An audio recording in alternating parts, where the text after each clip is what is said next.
தொடரும் கனமழையால் கூவம் ஆற்றில் வெள்ளம் பெருக்கெடுத்து ஓடுகிறது. மதுரவாயல் நொளம்பூர் தரைப்பாலம் முற்றிலுமாக வெள்ளத்தில் மூழ்கியிருக்கிறது. தரைப்பாலம் மூழ்கியதால் போக்குவரத்திற்கு தடை விதிக்கப்பட்டிருக்கிறது. அந்த காட்சிகளை நாம் பார்க்கிறோம். தொடரும் கனமழையால் கூவத்தில் வெள்ளம் பெருக்கெடுத்து ஓடுகிறது. மதுரவாயல் நொளம்பூர் தரைப்பாலம் வெள்ளத்தில் மூழ்கியிருக்கிறது. தரைப்பாலம் வெள்ளத்தில் மூழ்கியிருப்பதால் போக்குவரத்திற்கு அந்த பகுதியில் தடை விதிக்கப்பட்டிருக்கிறது. கூடுதல் விவரங்களை செய்தியாளர் ஜெய்ஹரீஷ் வழங்க கேட்கலாம். ஜெய்ஹரீஷ், தரைப்பாலம் முற்றிலுமாக மூழ்கியிருக்கக்கூடிய நிலையில் அந்த பகுதியில் செய்யப்பட்டுள்ள முன்னெச்சரிக்கை ஏற்பாடுகள் எல்லாம் என்ன?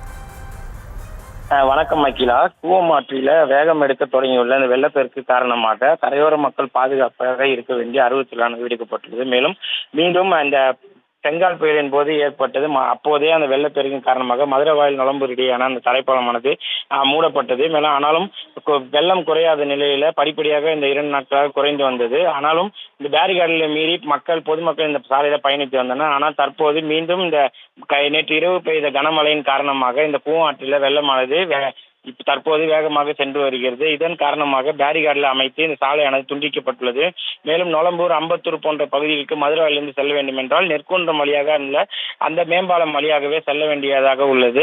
மேலும் இந்த மதுரவாயல் பகுதியில் ஓராண்டுக்கு மேலாக இந்த பகுதியில் 100 கோடி ரூபாய் செலவில் உயர்மட்ட பாலம் அமைக்கும் பணியானது நடைபெற்று வருவது குறிப்பிடத்தக்கது. இந்த பாலம் வந்த பின்னரே இந்த பகுதியில் வெள்ளப்பெருக்கும் போதும் தொடர்ந்து பயணிக்கும் சூழ்நிலை அது உருவாகும் எனவே இந்த பகுதிவாசிகள் தெரிவிக்கின்றனர். ஆகையால் இந்த பாலம் பணியை விரைந்து முடிக்க வேண்டும் எனவும் கேட்டுக்கொண்டுள்ளனர்.